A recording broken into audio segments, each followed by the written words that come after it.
औज़ुबिल्लाहिमिनश्शैतानिर्रजीम बिस्मिल्लाहिर्रहमानिर्रहीम। नबी करीम सल्लल्लाहु अलैहि वसल्लम ने फरमाया,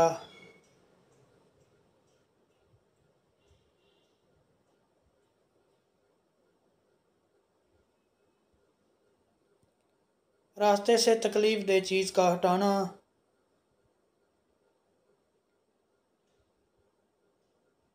हज़रत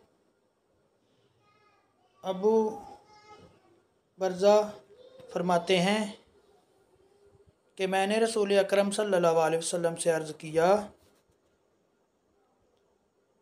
ए अल्लाह के नबी, मुझको कोई ऐसी बात बतलाइए जिसमें फ़ायदा उठाऊं, जिससे मैं फ़ायदा उठाऊं। तो नबी करीम सल्लल्लाहु अलैहि वसल्लम ने इरशाद फरमाया, मुसलमानों के रास्ते से तकलीफ़ दे चीज़ हटा दिया करो। मुसलमानों के रास्ते से तकलीफ़ दे चीज़ हटा दिया करो।